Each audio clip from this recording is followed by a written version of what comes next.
Juno was 5 years old. He was also, by his own declaration, the most important person in the restaurant. He wore a white apron that dragged on the floor. His notepad was shaped like a dumpling.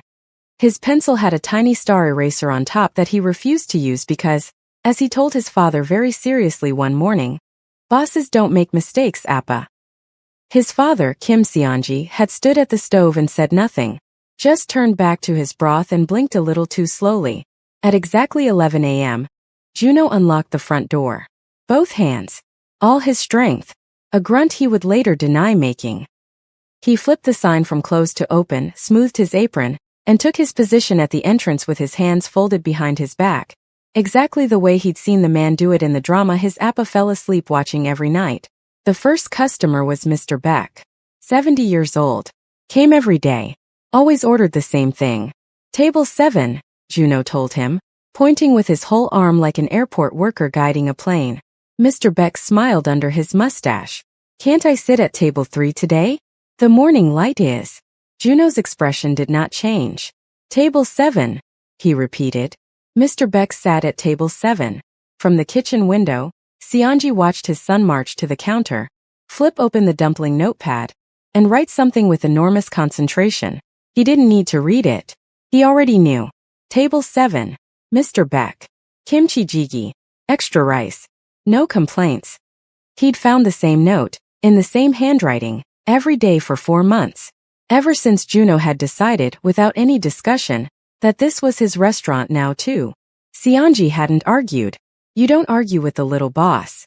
And honestly, he turned back to the stove, jaw working quietly. Honestly, some mornings, Juno's voice was the only reason he remembered to open the door at all. By noon, every table was full.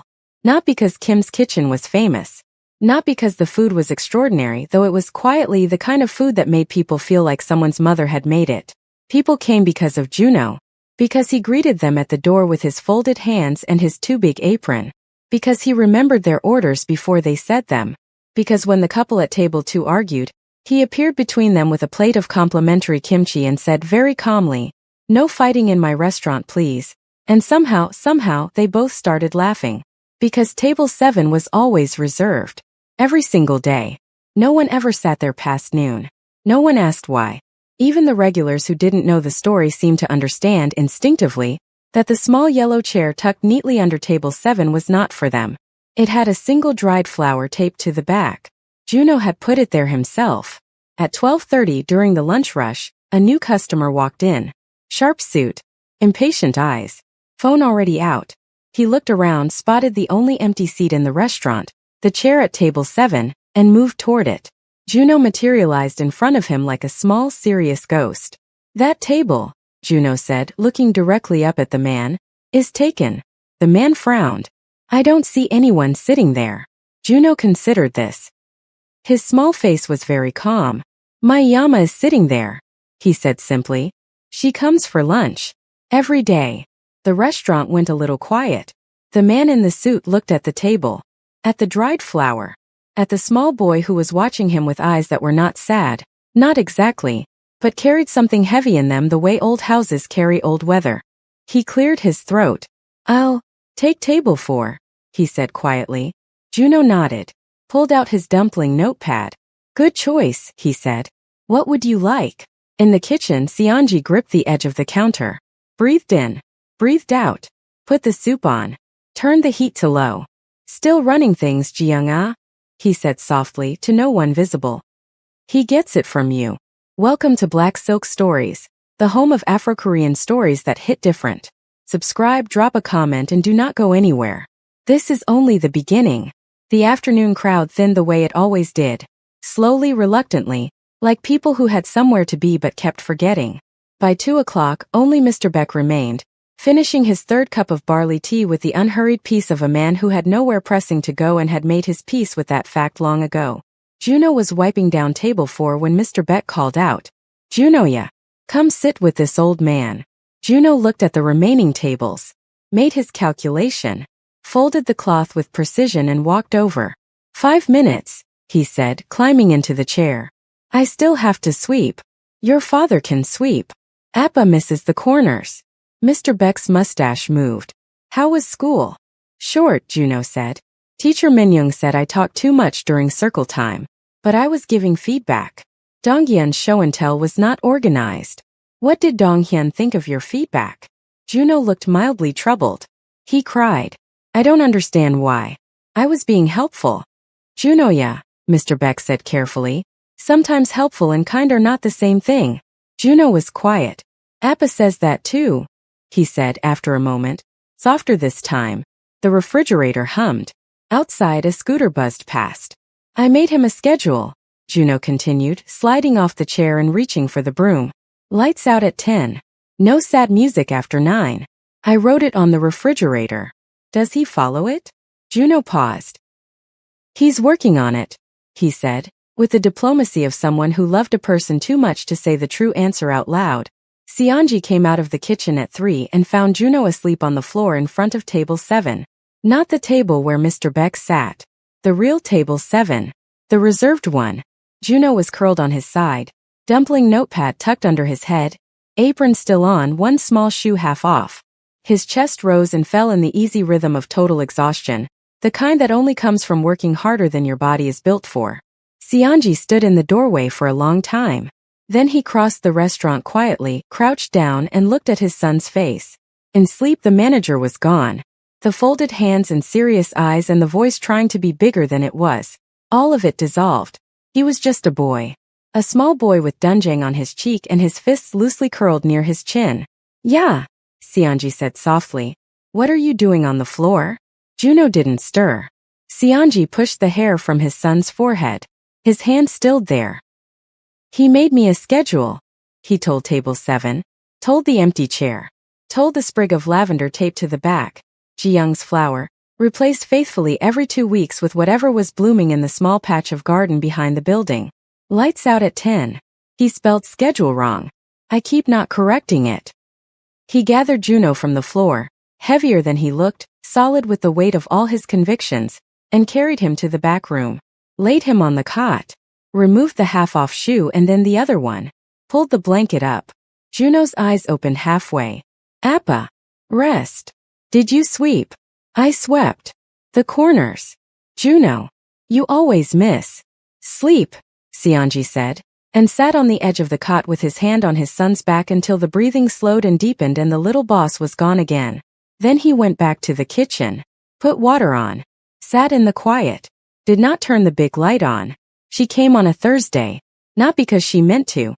Not because she had heard about Kim's kitchen or read anything about a little boy with a dumpling notepad or a table that was always empty and never available. Claire Davis came because she took a wrong turn. She had been in Seoul for 3 weeks, in the country on a corporate contract that was supposed to feel like an opportunity, and mostly felt like a very expensive form of being alone. Her hotel was 12 minutes from the office. She knew that walk the way you know a road you've stopped seeing automatically without looking. But on Thursday she looked up from her phone 1 second too late, and turned left instead of right and walked 4 blocks in the wrong direction before the street narrowed, and the smell hit her. Doenjang. Sesame. Something deeper underneath, the kind of smell that doesn't come from a recipe, but from years of the same hands making the same thing until the walls themselves remembered it. Claire Davis stopped walking. She looked up at the small restaurant in front of her. The hand-lettered sign. The crayon note below it. She read it twice. No rude customers. Boss Juno will know. Something shifted in her face that she wasn't aware of.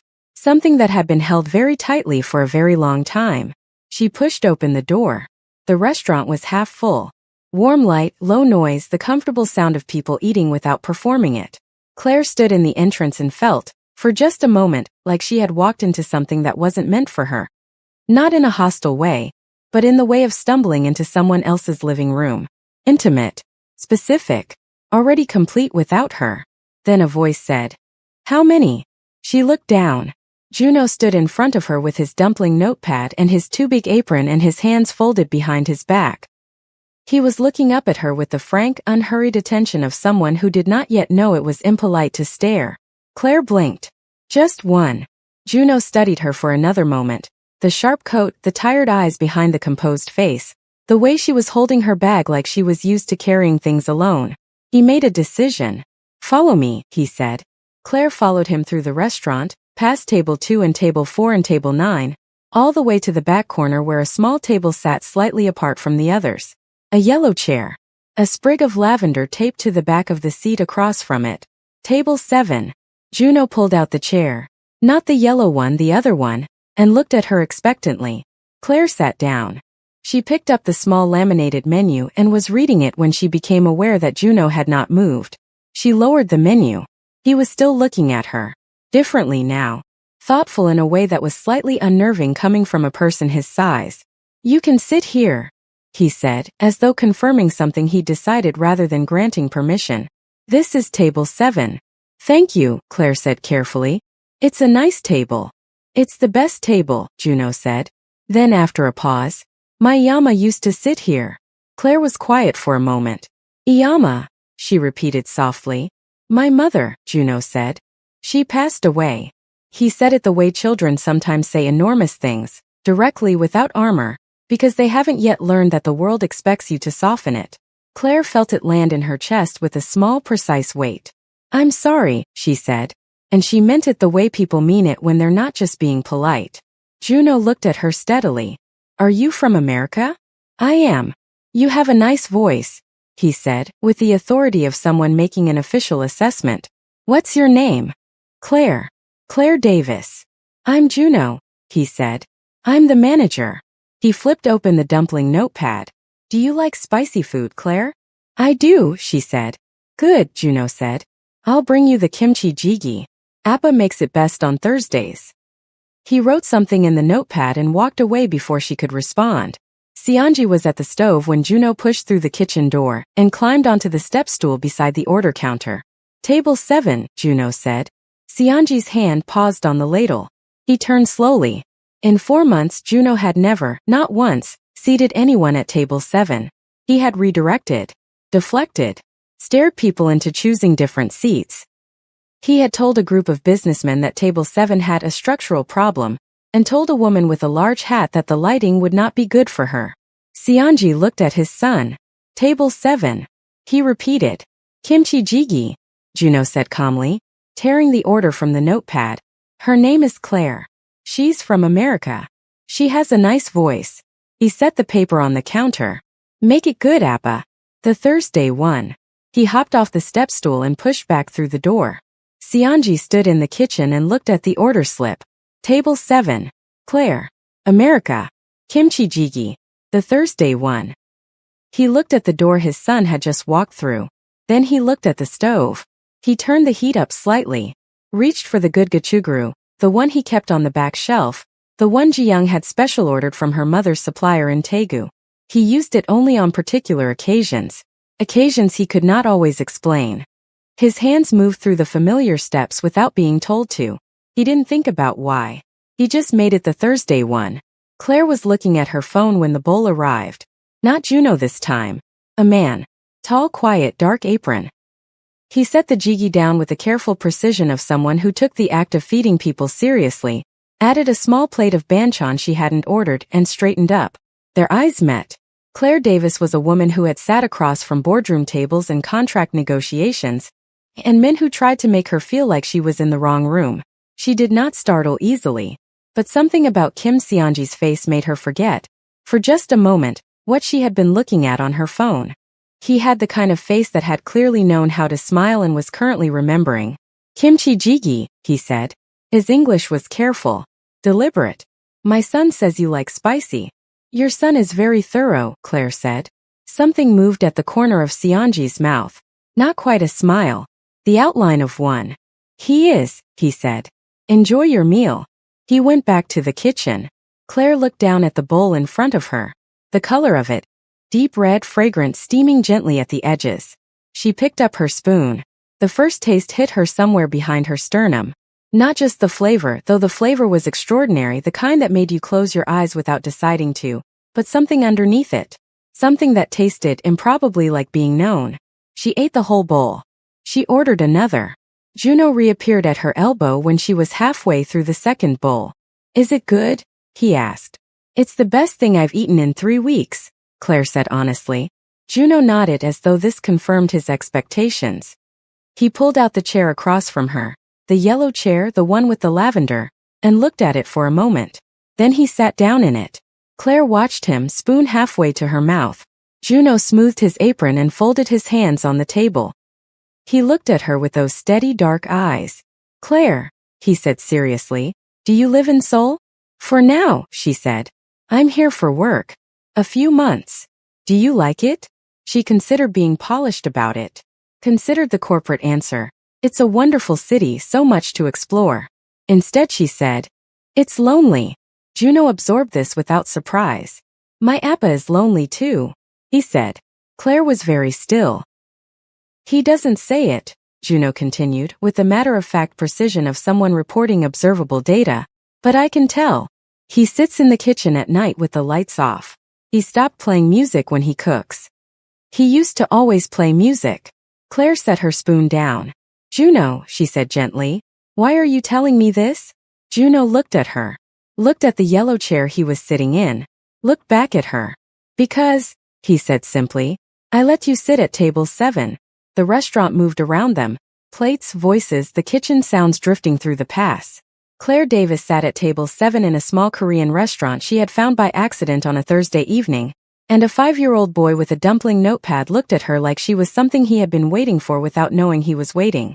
You're the first person I ever let sit here, Juno said quietly. Iyama would have liked you. She always said. He stopped. Tilted his head. She said lonely people find each other when they're ready. Claire's throat tightened. From the kitchen came the sound of a ladle against a pot.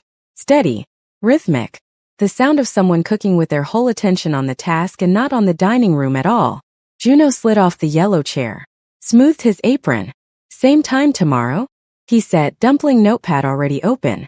Claire looked at him for a long moment. Same time tomorrow, she said. Juno wrote it down with his star eraser pencil and walked back toward the kitchen, pausing once at the door, turning back to look at table 7 the way someone looks at something they've been taking care of for a long time and can finally, carefully begin to let go. She came back on Friday. 10:58 a.m. Claire Davis stood outside Kim's kitchen in a long camel coat, work bag over one shoulder, coffee cup in her other hand. The hotel coffee she'd stopped tasting 3 weeks ago. She looked at the crayon sign on the door. Read it the same way she'd read it the night before. Felt the same thing move in her chest. She pushed the door open. Juno was already at the entrance. Apron on. Notepad ready. Hands folded. He looked up at her and nodded once, with the gravity of a man honoring a confirmed reservation. Claire, he said. Table 7. It was not a question. Table 7, she agreed. She came the next day. And the day after that. By the following Thursday, exactly 1 week since the wrong turn that had brought her here, Claire Davis had a routine she had not planned and could not explain and did not particularly want to examine. She arrived at 10:58. She sat at table 7. She ordered whatever Juno recommended. She ate. She worked on her laptop for an hour after because the Wi-Fi was steady and the noise was the right kind, present but not demanding. And sometimes, between the kitchen and the counter, she caught a glimpse of Kim Seonji.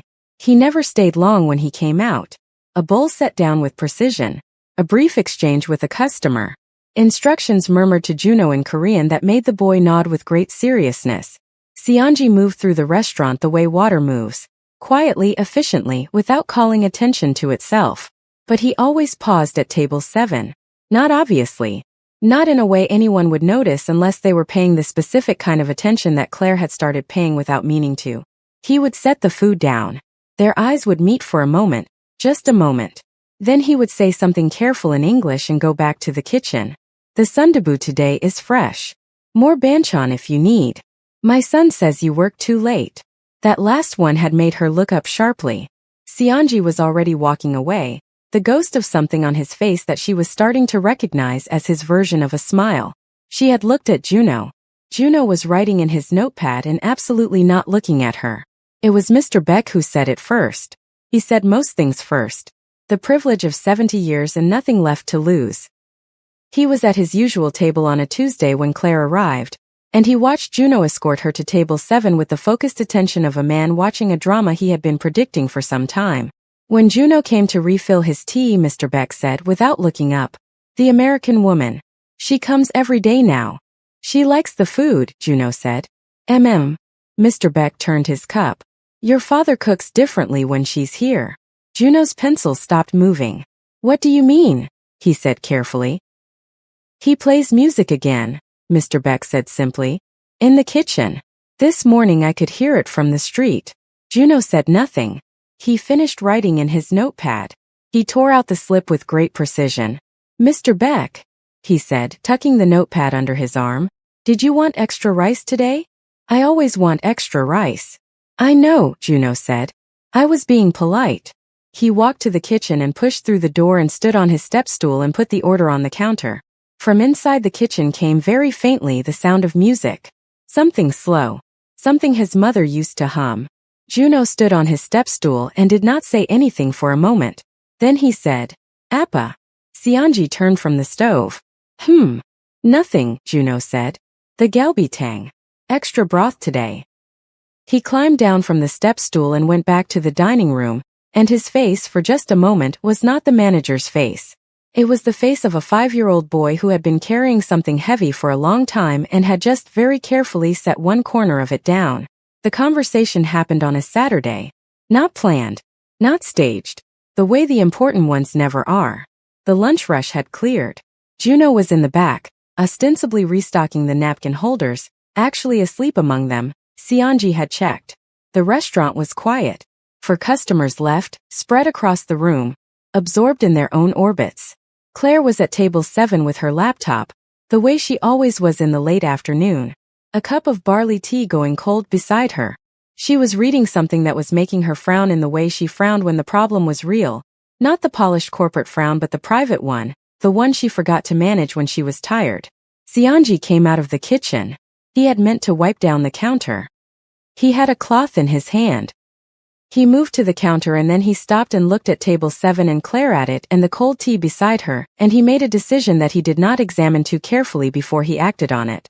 He walked over, picked up the cold tea, replaced it with a fresh cup he had not, until 30 seconds ago, planned to make. Claire looked up.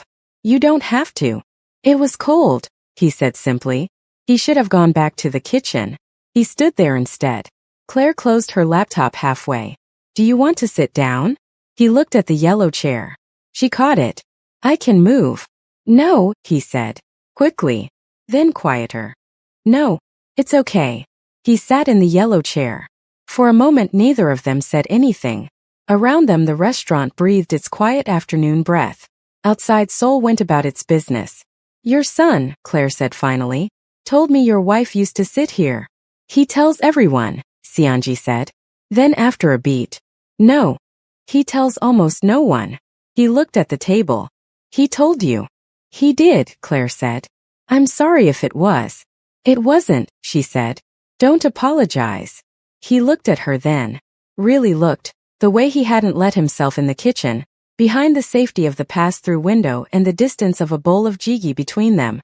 How long were you married? Claire asked. 8 years, he said.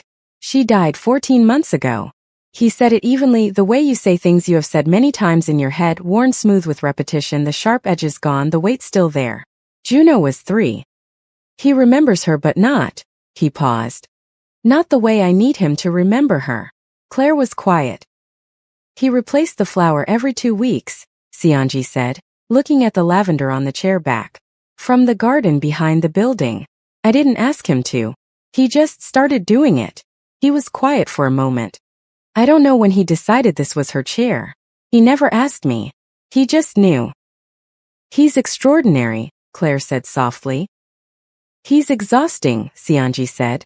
And then something happened that Claire had not seen before. Not the ghost of a smile, not the outline of one, but the real thing. Brief. Unguarded. Gone almost before it arrived, but real. Claire felt it the way you feel a window open in a closed room. Can I ask you something? She said. The first night I came. He sat in that chair. She nodded toward the yellow one Seonji was sitting in now. He's never sat in it before, has he? It was not a question. Seonji looked at her for a long moment. No, he said. He hasn't. The quiet between them was different now. Fuller. The kind of quiet that means something has been said without being said. From the back room came the distant sound of Juno shifting in his sleep and saying something emphatic and incoherent. Manager instructions delivered to a dream. Claire laughed. Seonji looked at her. At the laugh, at what it did to her face, at the way it broke through the composure she wore, the way he wore his apron, habitually protectively. He looked at her the way a man looks at something he had stopped expecting to find. He looked away first. "More tea," he said. "Please," Claire said. He took her cup back to the kitchen. The music was still playing, faint and low. Juno woke up at 4 with his left cheek imprinted with the pattern of a napkin holder. He came out of the back room listing slightly to one side. Apron wrinkled, star eraser pencil still tucked behind his ear. He surveyed the restaurant with the assessing eyes of a man returning from leave who suspects things have been moved. Table 7. His appa was back in the kitchen. Claire was still at table 7, laptop open again. 2 cups of tea on the table. The chairs the right way round. But something was different. Juno could not have said what. He was 5. He did not have the vocabulary for the particular quality of air in a room where 2 people have decided, without deciding, to be careful with each other. But he felt it. He walked to table 7 and stood beside it. Claire looked up. "Good nap." "I wasn't sleeping," Juno said. "I was resting my eyes. For 2 hours. It was a long week," he said with great dignity. He looked at the 2 teacups. Looked at her. "Did Appa sit with you?" Claire considered how to answer. "For a little while." Juno pulled out his notepad. Wrote something. Tore it out. Folded it very precisely in half. "This is for you," he said, and placed it on the table in front of her. Claire picked it up. Unfolded it. In large, careful crayon letters, green, the same green as the sign on the door, it said, "Come back tomorrow. Boss Juno says so." Claire looked at him over the paper. Juno met her eyes with absolute composure. "It's not optional," he clarified. She came back the next day. And the day after that. November became December. Seoul got cold in the specific way it gets cold, sudden, serious, with a wind that came off the Han River and meant business. Claire started wearing the long wool scarf she'd bought at a market she'd also found by accident. She was finding a lot of things by accident now. The routine deepened without announcement. 10:58 every morning. Table 7. Whatever Juno recommended. Laptop for an hour after. And sometimes, not every day, not on a schedule, but often enough that she stopped being surprised by it, Seonji would come out of the kitchen and sit in the yellow chair for a little while. They talked. Carefully at first, the way people talk when they're aware they are on the edge of something and not entirely sure they should be. Then less carefully. Then not carefully at all. She told him about Atlanta, where she'd grown up.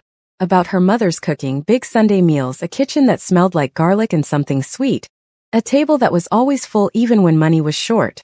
"Sound familiar?" she said once, looking around Kim's kitchen. Seonji had looked at the room as though seeing it through her eyes. "A little," he said. He told her about Jiyoung. Not all at once, in pieces, the way you dismantle something you've been protecting. Jiyoung, who had started this restaurant with savings she'd been hiding from herself for 3 years. Jiyoung, who had strong opinions about the correct way to season doenjang and had been, Seonji said quietly, almost always right. Jiyoung, who had looked at their newborn son and said, "He's going to run things. I can already tell." She was right, Claire said. She was always right, Seonji said. It was very inconvenient. Claire laughed. He looked at her laugh again. He was making a habit of it. Juno watched all of this with the patient attention of someone whose plan was proceeding on schedule. He told no one. He didn't need to. Mr. Beck could see it. He saw everything from table 7, the real table 7, which Juno had long since quietly reassigned so that Mr. Beck sat closer to the window and could watch the street and, incidentally, the corner table. One morning Mr. Beck said, "You're a very clever boy, Junoya." "I know," Juno said. "Yoriyama would be very." "I know," Juno said again. Quieter this time. He straightened the salt shaker on Mr. Beck's table. "She told me to take care of him." Mr. Beck was still. "She told you?" "In a dream," Juno said matter-of-factly. "Last year." She said, "Junoya, your appa is going to need help. So I'm helping." He tucked the notepad under his arm. "She didn't say it would take this long." Mr. Beck was quiet for a moment. "These things," he said gently, "take the time they take." Juno considered this. "He smiled yesterday," he said.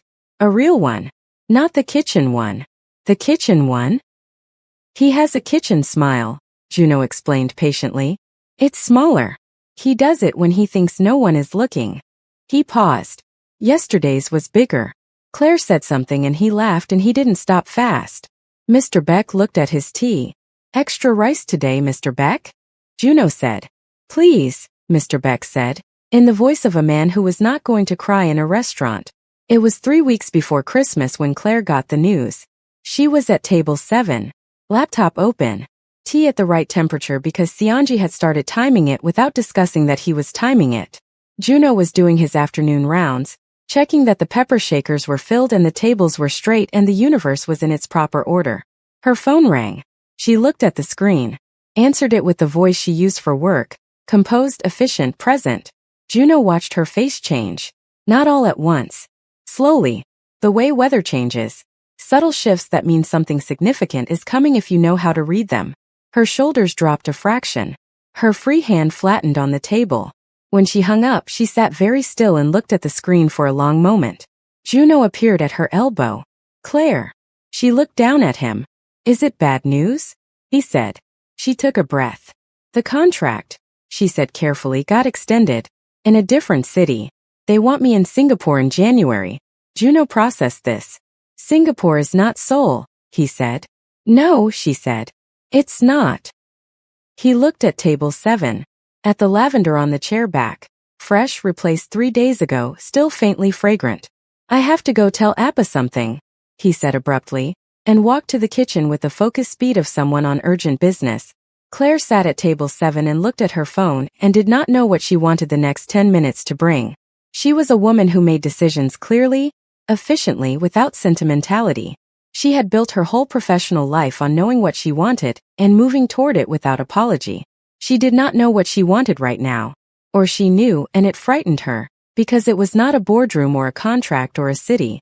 It was a small restaurant on a street she'd found by accident. It was a cup of tea timed to the right temperature. It was a yellow chair and a sprig of lavender and a man who had started playing music in the kitchen again. The kitchen door swung open. Seonji came out. Not with a dish. Not with a cloth over his shoulder. Just him in his apron, walking across the restaurant toward table 7 with an expression that was careful and open and slightly afraid. Which was, she had learned, what honest looked like on his face. He sat in the yellow chair. Juno told me, he said. Juno, Claire said, tells you everything. Only the important things, Seonji said. They looked at each other across the table that had held grief for 14 months, and was now holding something else entirely. Something neither of them had planned for. Something that had arrived, like Claire herself, by accident. By a wrong turn on a Thursday evening. By a 5-year-old with a dumpling notepad who had looked at a stranger's tired eyes and made a decision that changed everything.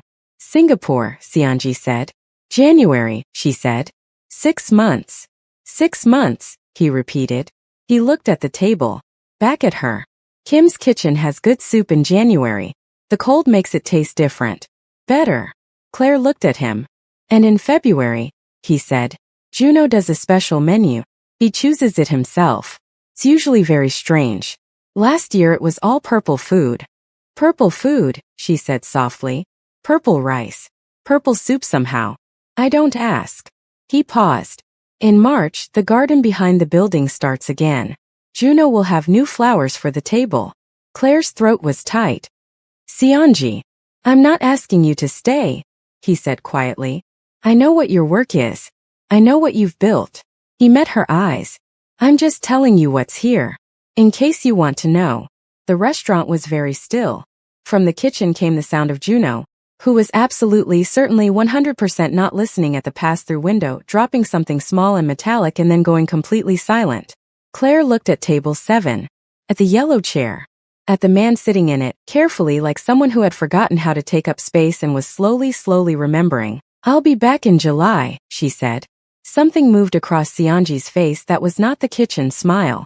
That was not the outline of a smile. That was the whole thing, unguarded, unhidden, arriving without his permission and staying anyway. July, he said. Same table, she said. Same table, he agreed. The kitchen door burst open.